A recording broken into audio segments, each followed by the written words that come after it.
Doctor Yunus নাকি প্রধান উপদেষ্টা পদে থাকার বিষয়টি পুনরায় বিবেচনা করছেন বলে নাহিদ ইসলাম জানিয়েছেন। এনসিপির সাথে আজকে যে মিটিংটা হয়েছে, মিটিংয়ে শেষে নাহিদ এই তথ্য দিয়েছেন এবং আকাশে বাতাসে এখন শুধু গুঞ্জন আর গুঞ্জন। ইউনূস কি তবে চলে যাচ্ছে?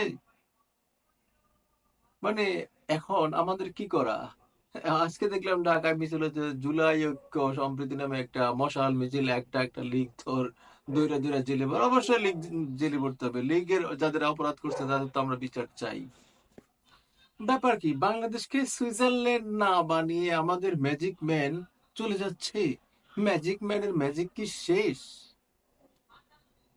নাকি সেনা প্রধানের যেই নির্বাচনের ডেডলাইন বেঁধে দেয় তিনি ভয় পেয়েছেন?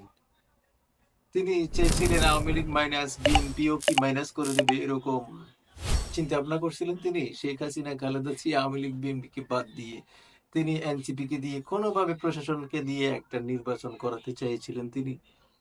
আদৌ আর সেটা সম্ভব হচ্ছে না। সেনাবাহিনী একটা দেশপ্রেমিক সেনাবাহিনী এদেশের স্বাধীনতা সার্বভৌমত্বের পক্ষে সবসময় ছিল, আছে এবং ভবিষ্যতেও থাকবে।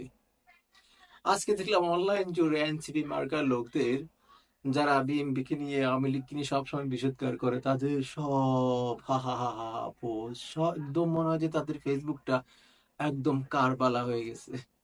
তো যাই হোক, আশা করছি এটা উনি আসলে পদত্যাগ টদত্যাগ কিছুই করবেন না। উনি মানুষের একটা সিম্পেথি পাওয়ার জন্য এই নাটক, উনি থাকবেন।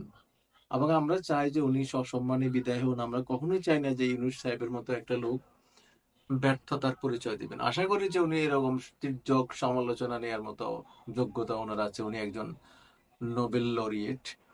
তো যাই হোক, আজকে সারাদিন এটি একটি খবর। কারা কারা এই খবর জানেন, অথবা ইউনূস সাহেব যদি চলেও যায়, এটা নিয়ে কে কি ভাবছেন দয়া করে একটু জানান। আর যারা যারা এই চ্যানেলটা দেখছেন এই পর্যন্ত, তারা আশা করব সাবস্ক্রাইব করে আমাকে একটু উৎসাহ দেবেন, পাশে রাখবেন।